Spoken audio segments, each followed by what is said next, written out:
Hello students.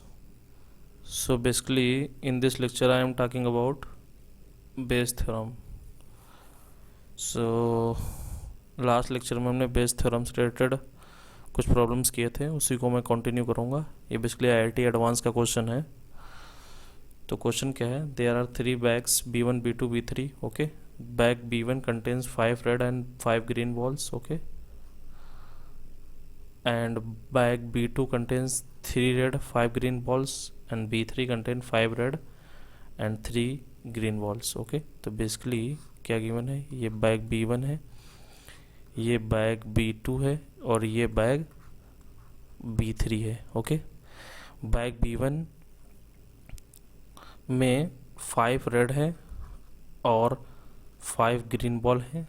Bag B2 में 3 red है और 5 ग्रीन बॉल हैं और B3 में okay 5 red 3 green. Okay. Bag B1 B2 B3 have probability, तीनों की प्रोबेबिलिटी गिवन है. ठीक है. और बीइंग चूजन, बैग B1 अगर चूज़ किया जाए उसकी प्रोबेबिलिटी कितनी गिवन है? 3/10, B2 की 3/10, B3 की 4/10. ओके. तो B1 की प्रोबेबिलिटी कितनी गिवन है? 3/10. B2 की कितनी गिवन है? 3/10. और B3 की कितनी गिवन है? 4/10. ओके. ये इन्फॉर्मेशन गिवन है इनको चूज़ करने की. ओके. ठीक है. Okay. A bag is selected at random. इनमें से एक बैग सिलेक्ट किया जा रहा है. ठीक है. At random. Then which of the following is correct? Okay. Probability that chosen ball is green given that, तो basically chosen ball is green given that selected bag is B3. okay. selected bag is B3 given selected bag is B3. तो इसकी probability find करनी है A में. ठीक है. B में क्या करना है? probability that selected bag is B3 given that green. Okay. given that green और B3. ओके. ये फाइंड करना है. C क्या करना है? probability that chosen ball is green, तो बेसिकली PG.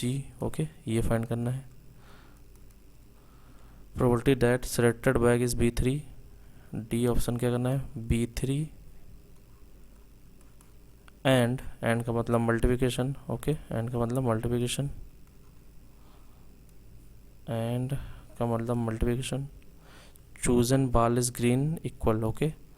तो पहले बैग 3 सेलेक्ट कर लिया गया है और चूजन बैग क्या है? बैग 3 से ग्रीन बॉल चूज़ करना है. तो basically PG given B3. Okay. ये फाइंड करना है.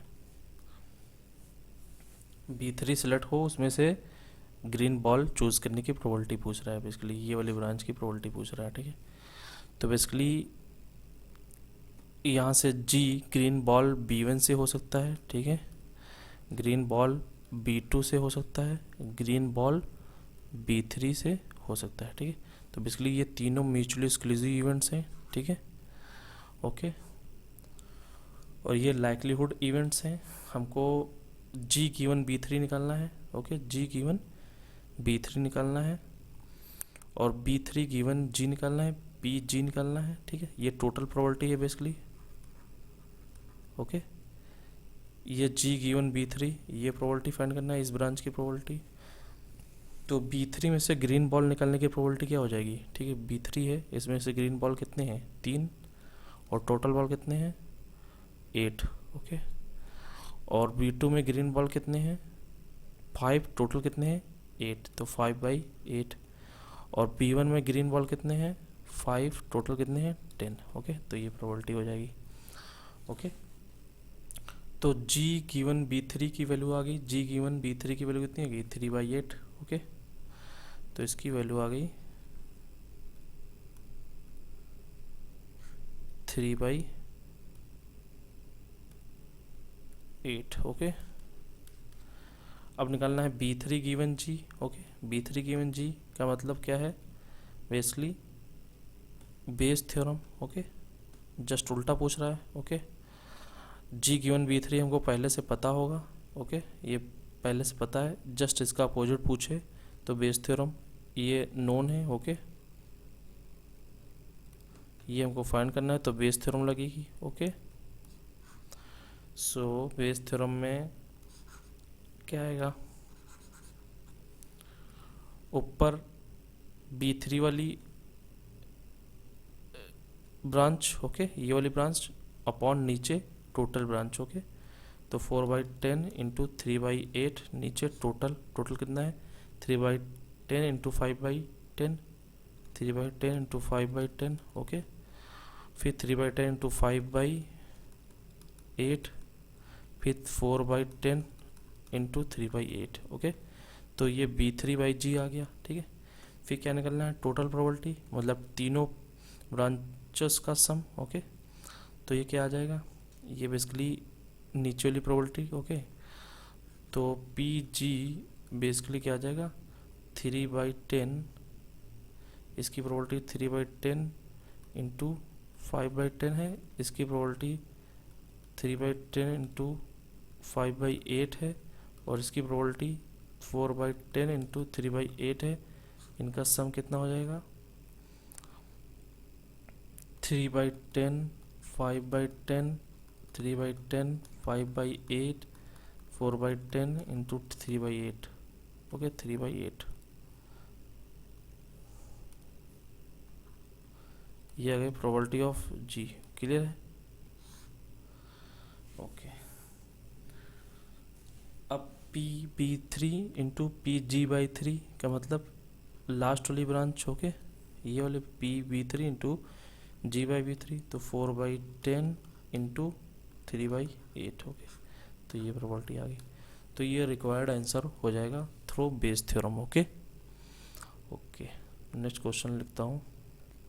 सो ये क्वेश्चन IIT एडवांस 1991 में पूछा गया है। क्वेश्चन क्या है, in a test examining either guesses or copies, okay, or knows answer, okay. Basically एक एग्जामिनी है, वो या तो गेस करता है या तो कॉपी करता है कहीं से, या फिर उसको पहले से आंसर पता है, okay.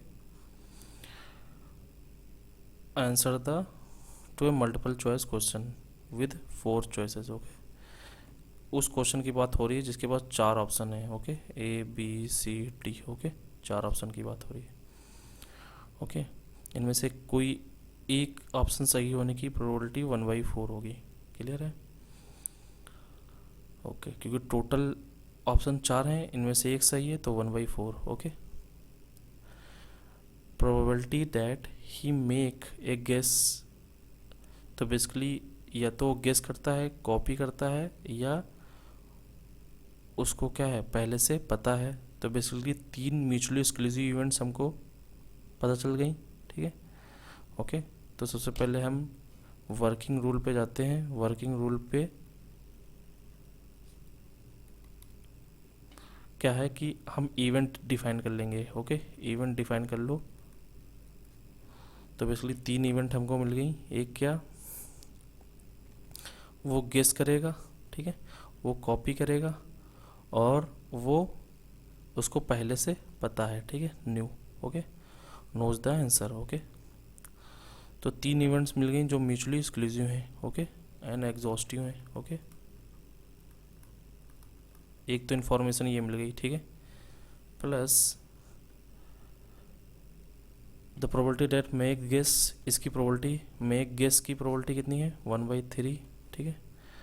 And probability that he copies the answer की प्रोबेबिलिटी कितनी है 1/6, और न्यू द आंसर की प्रोबेबिलिटी पता नहीं है। तो बेसिकली तीनों एग्जॉस्टिव इवेंट हैं, ओके, और म्यूचुअली एक्सक्लूसिव हैं। तो इनका क्या होगा, सम 1 होगा, तो 1/3 प्लस 1/6 प्लस ये probability P is equal to 1, तो P is equal to 1 minus यहाँ पे 2 से मल्टीप्लाई कर दो, 3/6 बेसिकली 1/2, ओके। तो ये प्रोबेबिलिटी आ गई 1/2, क्लियर है, ओके। अब इतनी कहानी हो गई। अब क्या गिवन है, the probability that answer is correct, okay, answer is correct given that copied, answer is correct. तो एक इवेंट डिफाइन कर लेते हैं, answer is correct, okay, answer is correct event define कर लेते हैं। A answer is correct. Okay, ये even define कर लिया। तो आंसर करेक्ट हो सकता है जब उसने गेस किया हो। ओके, ए गिवन जी आंसर करेक्ट हो सकता है जब उसने कॉपी किया हो। आंसर करेक्ट हो सकता है जब उसने उसको पहले से पता हो। ठीक है, 3 सिचुएशन हो सकती हैं। तो यहाँ पे गिवन है the probability that answer is correct given that copied, उसने जो कॉपी किया है उस तब आंसर करेक्ट है, उसकी प्रोबेबिलिटी 1/8 है। क्लियर है। और आंसर करेक्ट है जब उसने गेस किया है, तो गेस किया है उसकी प्रोबेबिलिटी क्या है 1/4। ओके, और जब उसको पहले से नोज है, ओके, पहले से पता है, उसका आंसर करेक्ट हो जाए, ठीक है, तो उसकी प्रोबेबिलिटी फुल हो जाएगी। ओके, क्योंकि पहले से पता है, श्योर इवेंट है। ओके, ये पूरा ट्री डायग्राम बन गया। ठीक है, अब पूछ क्या रहा है, the probability that he new the answer given that he correct the answer. Okay, basically correct the answer, ये इसकी प्रोबेबिलिटी फाइंड करना है। ठीक है, तो बेसिकली जो ये गिवन है उसका जस्ट अपोजिट कह रहा है, तो बेसिकली क्या यूज़ होगा, बेस थ्योरम यूज़ होगी।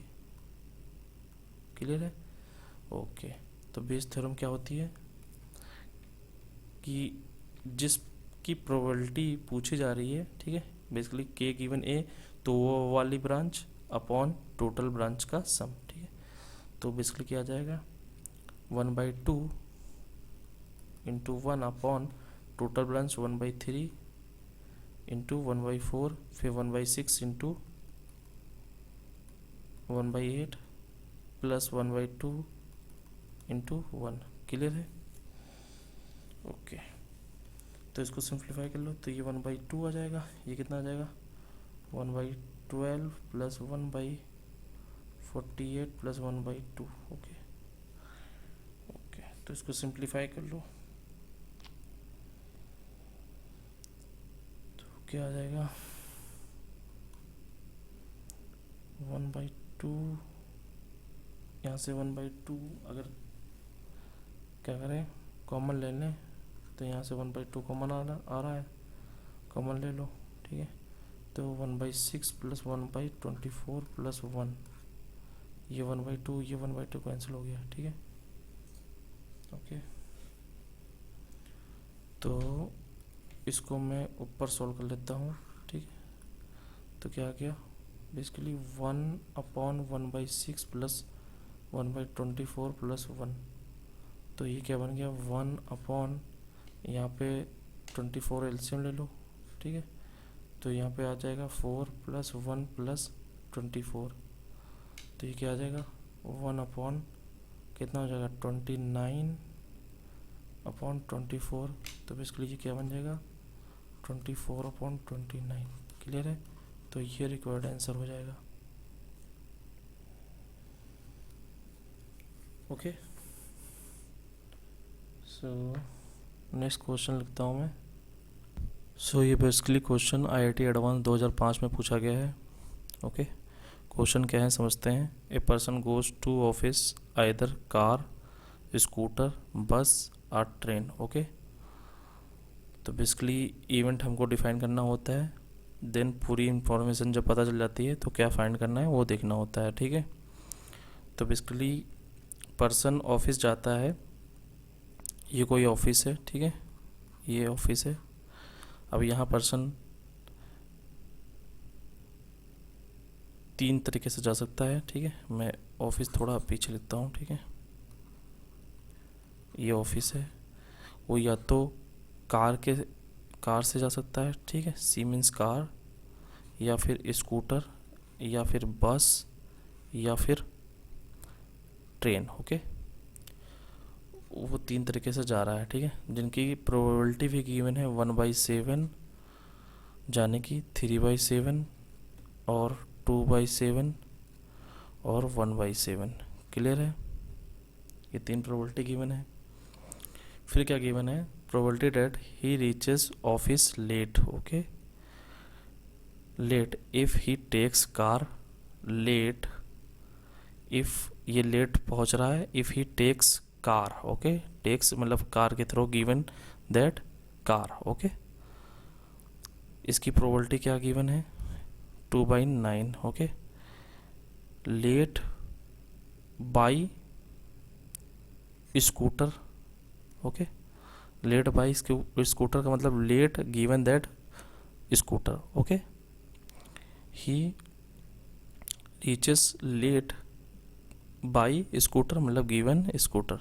इसकी प्रोबेबिलिटी कितनी है, 1/9। ठीक है, by bus probability late by bus equal to 4/9। By train late by train क्या प्रोबेबिलिटी है, 1/9। ठीक है, अब बेसिकली ये इवेंट्स कैसी हैं, इनकी प्रोबेबिलिटी का सम 1 आ रहा है, तो ये कैसी है, mutually exclusive plus exhaustive. Okay, तीनों में कुछ कॉमन भी नहीं, चारों में कुछ कॉमन भी नहीं है और सम 1 है तो एग्जॉस्टिव भी है। ठीक है, ओके, ये गिवन है। ठीक है, given that reaches office in time, ये गिवन है, ऑफिस इन टाइम, टाइम पे पहुंच जाए, ये गिवन है। ठीक है, when find the probability that he travelled by the car. Okay, car के द्वारा गया हो और टाइम पर पहुंच गया हो, इसकी प्रोबेबिलिटी निकालना है। ठीक है, तो बेसिकली रिवर्स, जैसे मैंने प्रोबेबिलिटी जब बेस थ्योरम पढ़ाया था तब बताया था, बेस थ्योरम का दूसरा नाम भी है रिवर्सल लॉ। ओके, तो यहाँ पे रिवर्स प्रोबेबिलिटी की बात हो रही है। ओके, मतलब बेस थ्योरम की बात हो रही है। क्लियर है, अब प्रोबेबिलिटी सी गिवन टाइम हमको निकालना है। ठीक है, ओके, बट हमको लेट गिवन समथिंग गिवन है। ओके, तो अगर यहाँ पे हम ये प्रोबेबिलिटी लिख दें तो हम प्रोबेबिलिटी ऑफ लेट और late time late given B, इनकी प्रोबेबिलिटी गिवन है, तो B given L, S given L, C given L की प्रोबेबिलिटी निकाल सकते हैं, बट हमको निकालना है टाइम। ठीक है, तो बेसिकली लेट और टाइम पर पहुंच जाएं, ये बेसिकली इवेंट्स कैसी हैं, ये एग्जॉस्टिव इवेंट्स हैं। ओके, तो अगर हम एक सैम्पल स्पेस बनाएं टोटल, तो उसमें एक इवेंट है, ये लेट पहुंचने की है। ठीक है, तो पूरा कंप्लीमेंट क्या होगा, टाइम पर पहुंचने का होगा। ठीक है, तो basically probability of time is equal to 1 minus late. Okay, ये हो जाएगी। क्लियर है, मतलब probability of A complement is equal to 1 minus P A, इसका यूज़ करेंगे। ठीक है, तो यहाँ से प्रोबेबिलिटी ऑफ टाइम पर बाई सी की वैल्यू कितने जाएगी, आ जाएगी 1 माइनस 2/9 इक्वल टू कितना आ जाएगा, 7/9। क्लियर है, यहाँ से फिर प्रोबेबिलिटी टाइम गिवन एस, ये 1 माइनस 1/9 कितना आ जाएगा, 1 माइनस 1/9 इक्वल टू 8/9। यहाँ से प्रोबेबिलिटी टाइम पर पहुँचो given S equal to 1 minus 4/9 equal to 5/9, और यहाँ से probability of time given T. Okay, यहाँ पे टी 2 टाइम लिख दिया, बाई बस है। ठीक है, बाई बस, और यहाँ बाई ट्रेन, ये कितना आ जाएगा, 8/9। क्लियर है, ओके, अब ये प्रोबेबिलिटी लिख देता हूँ मैं, ये टाइम गिवन सी, ये टाइम पर गिवन एस, ये टाइम पर गिवन बस, टाइम पर गिवन ट्रेन। ओके, तो ये प्रोबेबिलिटी कितनी है, 7/9, और ये 8/9, और ये 5/9, और ये 8/9। क्लियर है, हमको निकालना है सी ओवर टाइम, मतलब सी गिवन टाइम। तो ये इवेंट, ओके, ये वाली ब्रांच अपॉन टोटल, तो बेस थ्योरम के थ्रू ये फाइंड हो जाएगा। ठीक है, क्या आ जाएगा,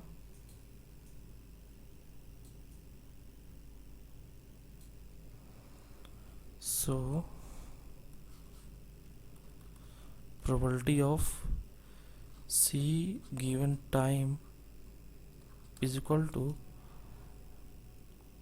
ऊपर वाली branch okay 1/7 into 7/9 upon total branch का sum 1/7 into 7/9 plus 3/7 into 8/9 plus 2/7 into 5/9 plus 1/7 into 8/9। Clear है?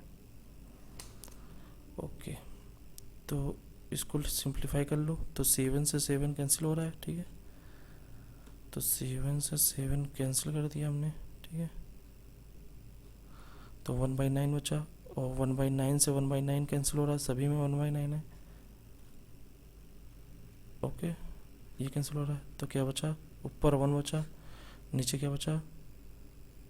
यहाँ से 7/7 plus 24/7 plus 10/7 plus 8/7 okay equal to 1 by कितना आ गया?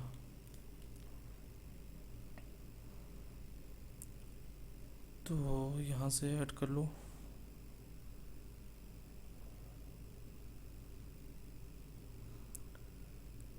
31, 41, 49 ओके बाई 7। तो 1 अपॉन ये 7 टाइम्स में कैंसिल हो जाएगा, तो 1/7, ठीक है। ये रिक्वायर्ड आंसर हो जाएगा।